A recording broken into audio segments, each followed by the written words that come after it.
É um gosto estar aqui. Quero agradecer à Câmara Municipal e à nova IMS e à Lasting Values por estar aqui. Então, vou-vos falar um pouco de comunicação, de uma matéria que é bastante difícil e complexa, como é a economia circular, aliás, como os temas das alterações climáticas e do desenvolvimento sustentável.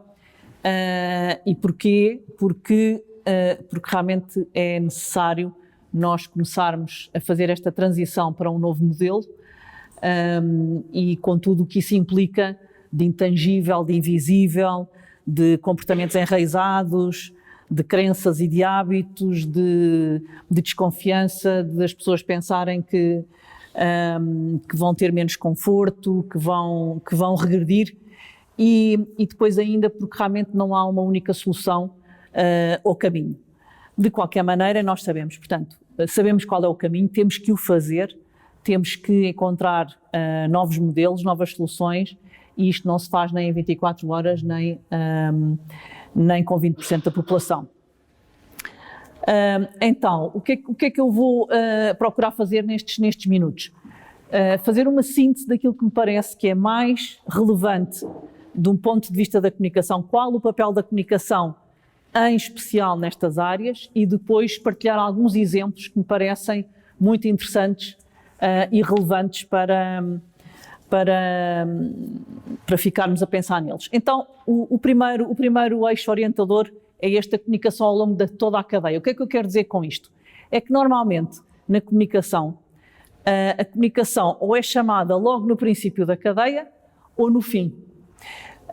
E, na verdade, nós estamos a falar de processos, estamos a falar de objetivos, de planos, de estratégias. A comunicação pode e deve fazer muito mais. Eu não vou fazer uma provocação, mas vejo muito em muitos documentos de política pública, por exemplo, quando se fala em comunicação, fala-se de uma marca, ainda não existe nada e fala-se de fazer uma marca, e depois fala-se de fazer um site, e não estou a falar aqui em particular, ok? Portanto, eu trabalho com municípios e com governos há cerca de 10 anos e costumo dizer-lhes que a comunicação pode e deve fazer muito mais. E o que ela deve fazer realmente é acompanhar todo o processo do princípio ao fim, por toda a cadeia de valor, porque realmente ela vai trazer muito mais benefícios para toda a gente. O que é que nós podemos ter aqui como segundo eixo? A informação, a divulgação, a sensibilização, a mobilização e o envolvimento. Nós sabemos que pessoas que têm um desconhecimento, isso gera inércia, gera afastamento, descompromisso, desresponsabilização, e tudo comportamentos que nós não queremos, na verdade. E, portanto, o que nós queremos é conseguir formas, e a comunicação pode assumir estas várias formas, das mais simples às mais leves ou mais sérias, para conseguir realmente chegar às pessoas. E claro que o que nós queremos no final do dia é que elas se mobilizem e que elas verdadeiramente se envolvam. Mas para isto é preciso começar com esta dita informação e com esta divulgação.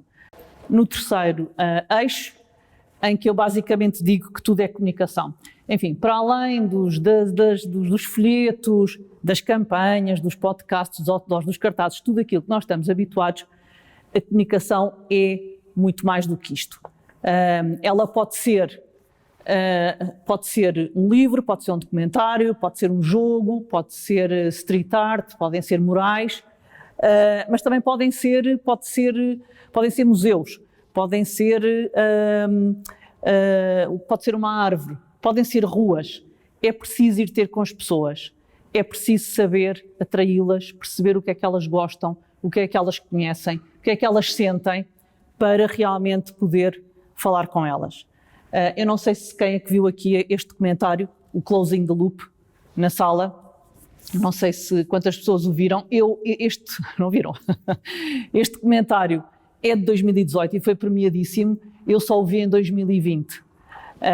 E realmente fiquei fascinada com isto. Porquê? Porque ele é apresentado por um grande contador de histórias, escritor, investigador, e ele, na verdade, faz um périplo pelo mundo e vai encontrando os melhores exemplos em todos os R's. em empresas, em países. Mas aquilo que me impressionou mais, para além de realmente fiquei com muita esperança, aquilo que me impressionou mais foi ele dizer que, e vale o que vale, que não é tanto que muita da tecnologia já está inventada, acima de tudo é preciso novo pensamento. E depois, enfim, diz também que acha que o mundo não vai parar de crescer, seja uma pessoa, seja um país, seja uma empresa, e portanto aquilo que verdadeiramente vai funcionar é a economia circular. Mas portanto eu recomendo fortemente. Depois os jogos. E porquê os jogos? Eu por acaso encontrei este jogo, há imensos jogos já, estamos a entrar na era dos serious games.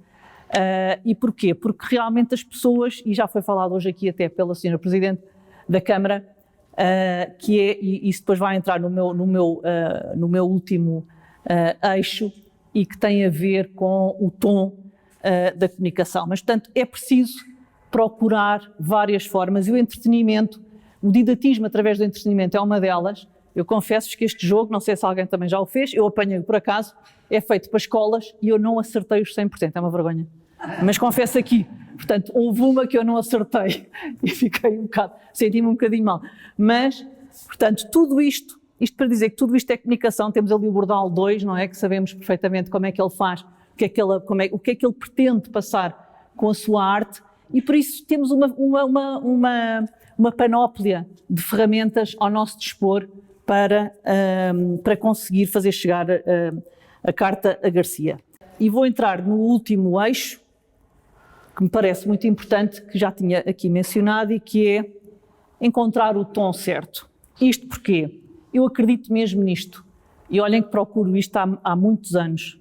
É uma das minhas obsessões, portanto eu cruzei realmente esta disciplina das alterações climáticas e do desenvolvimento sustentável com a comunicação, porque as pessoas se nós formos catastrofistas, se formos moralistas, se formos imperativos, isso afasta as pessoas. As pessoas não conseguem abarcar tudo isto, e ou não têm paciência, ou ficam paralisadas e ficam isto gera inércia. Isto não interessa para nada, não são comportamentos que realmente não nos interessam. E, portanto, eu realmente acredito que se deve ser positivo, mas firme, e penso que deve-se conseguir transmitir o sentido de urgência, mas com inteligência e não com desespero. Pelo menos por enquanto. Isto não significa que realmente não temos que correr, mas eu espero que não tenhamos que chegar aí. Mas acima de tudo também, já foi falado hoje aqui, porque nós precisamos, especialmente para também dar uma mensagem de positivismo, em especial também às gerações mais jovens. Não só às gerações mais jovens, não é? Mas realmente nós precisamos da energia e da confiança deles e até de alguma ingenuidade.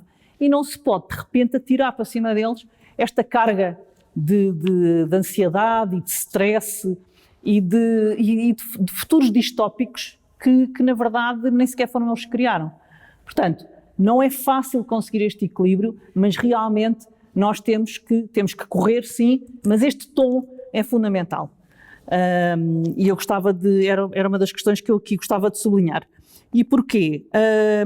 Por isso, nós temos que a comunicação tem que ser este facilitador, tem que conseguir retirar a linguagem hermética da ciência para aproximar às pessoas, e daí esta importância entre a combinação das ciências sociais e as ciências exatas, e realmente temos que fazer esta combinação entre o storytelling, identificar heróis anónimos, ir buscar histórias, ir buscar casos locais mais distantes, coisas que realmente as pessoas se inspirem e vejam e acreditem que é possível, e que é possível fazer, e que é possível combinar, e que é possível replicar.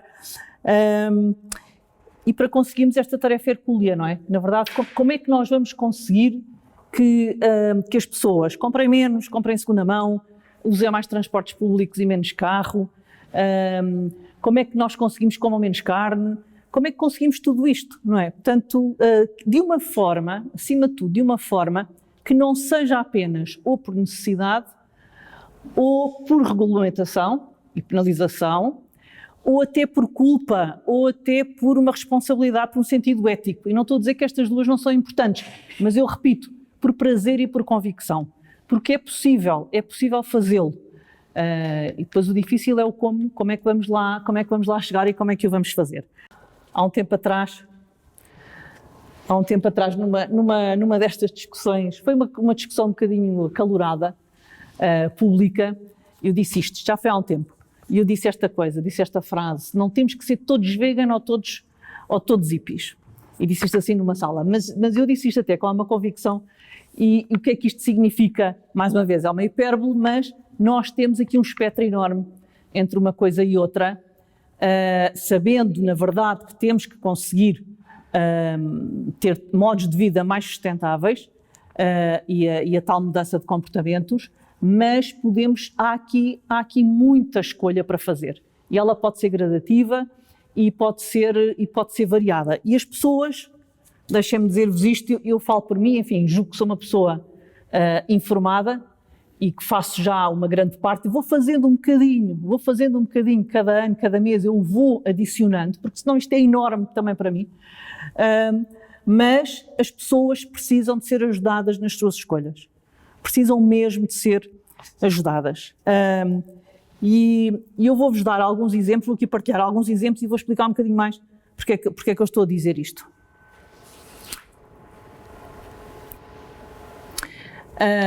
Viram há pouco que eu falei, não é? Portanto, os vários graus: informação, divulgação, sensibilização, envolvimento e mobilização.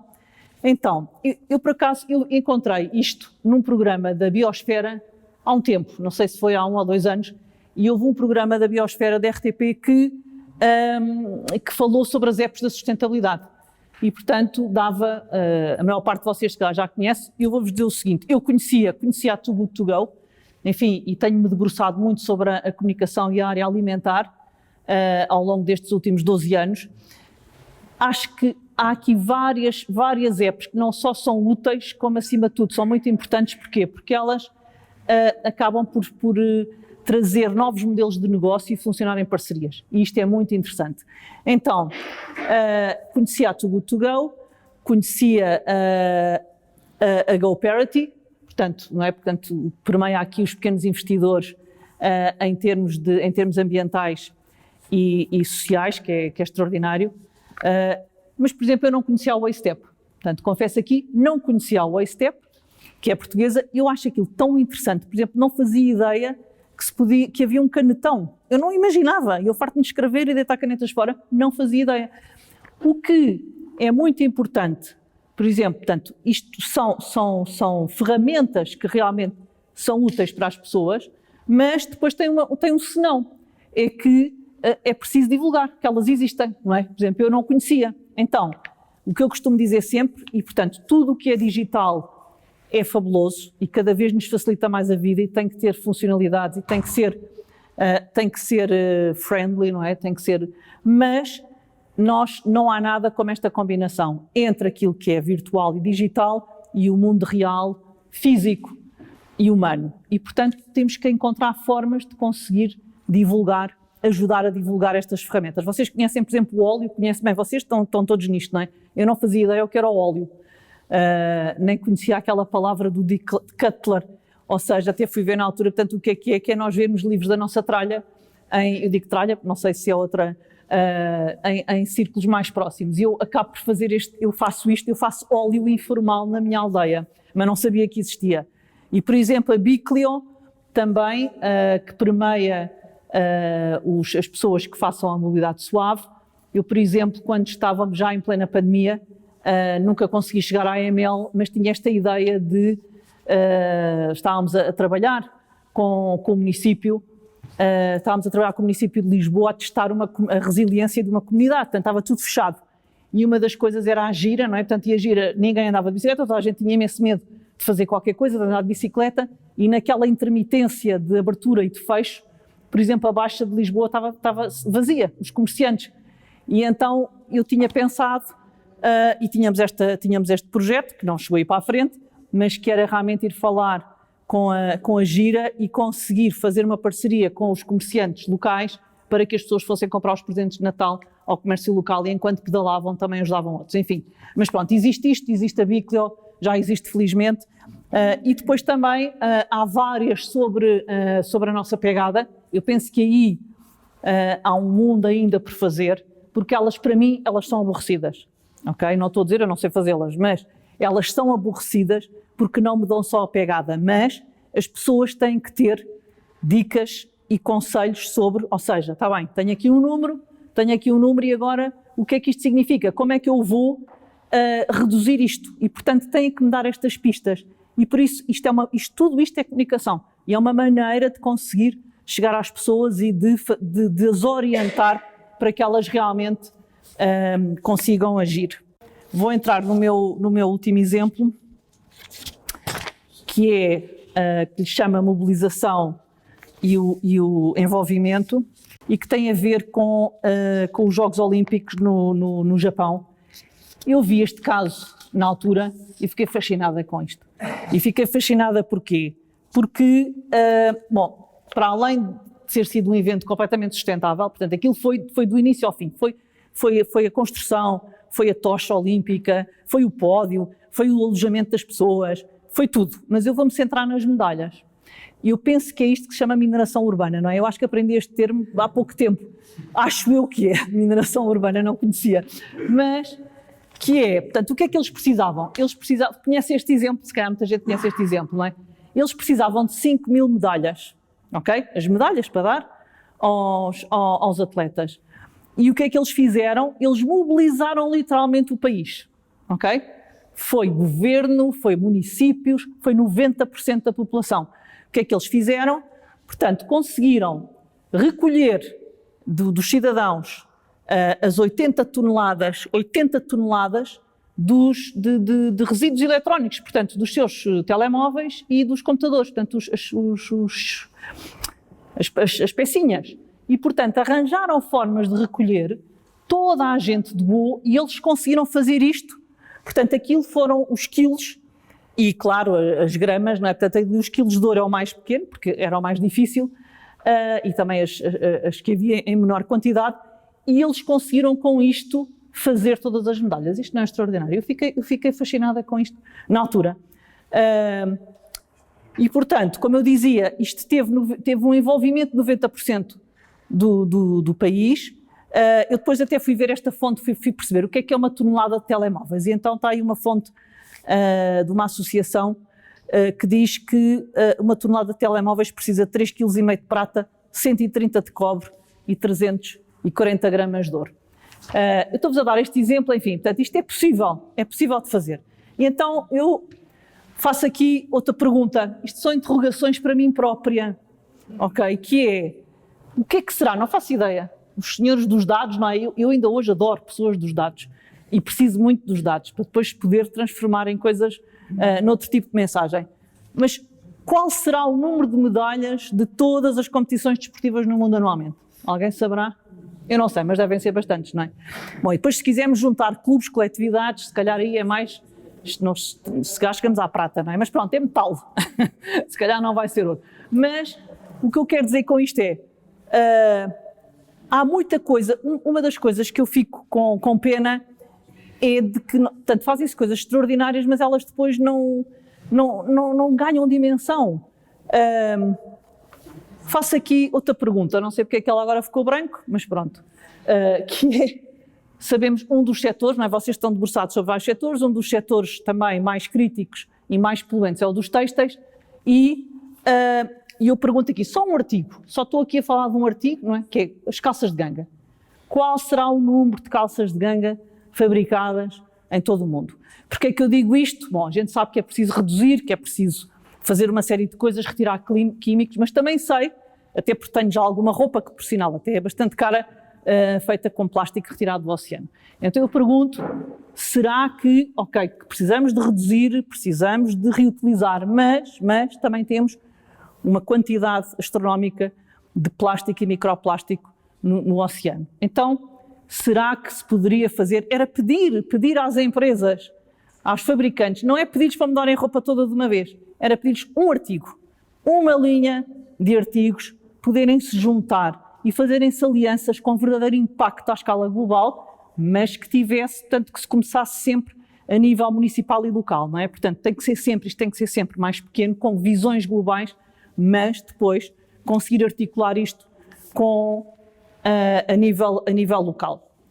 Bom, eu não me vou alongar mais, queria apenas dizer isto dentro do trilátero da sustentabilidade. Ainda gostava de dizer uma coisa aqui sobre fica aqui para as pessoas que trabalham, quem está a trabalhar nesta área dos têxteis, que é, eu vi um dado na plataforma da Economia, que cada europeu em média consome 26 quilos de têxteis por ano.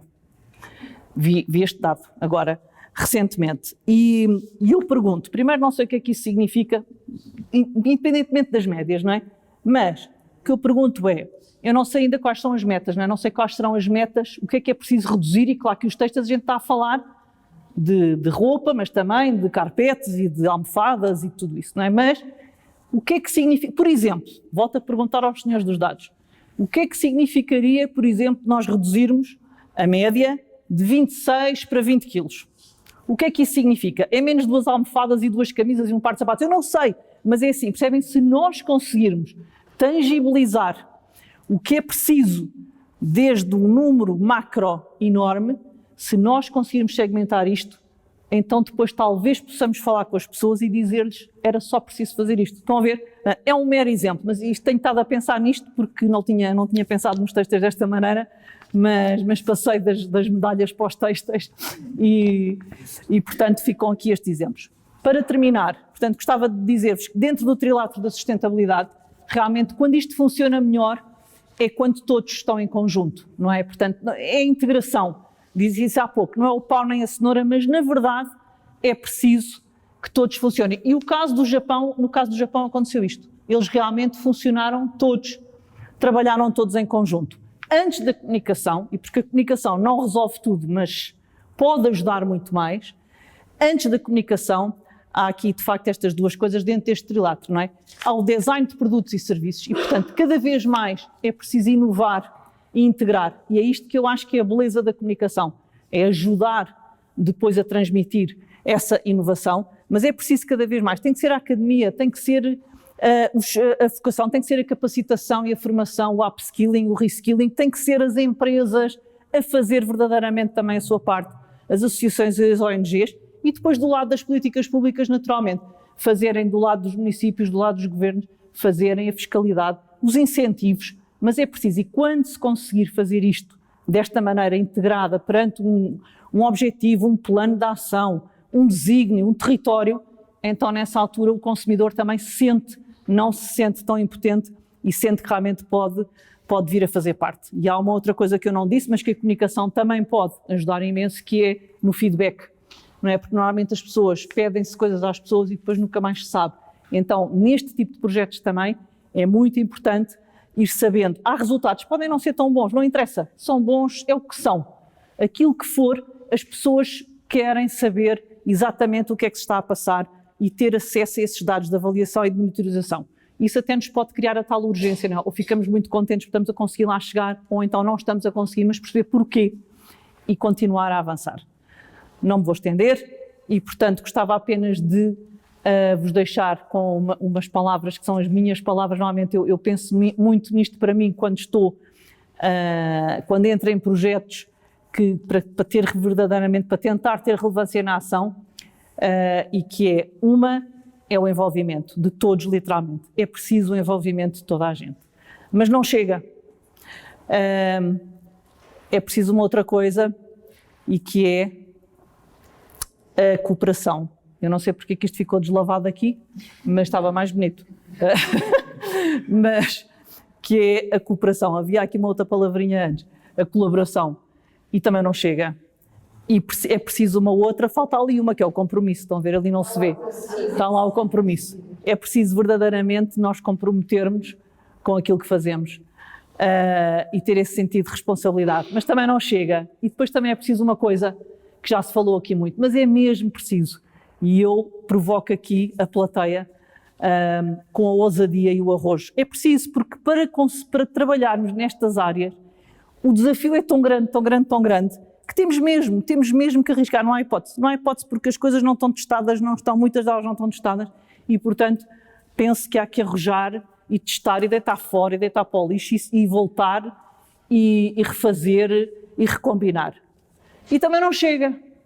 E depois há sempre uma coisa, eu costumava dizer, quando fazia estes concursos mais acesos entre consórcios, eu costumava dizer que em termos de, se houvesse igualdade técnica, que quem ganhava era quem tinha mais vontade.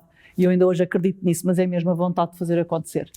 E, portanto, eu desejo-vos uma excelente tarde de trabalho, uma continuação de bom trabalho. Muito obrigada. Obrigado.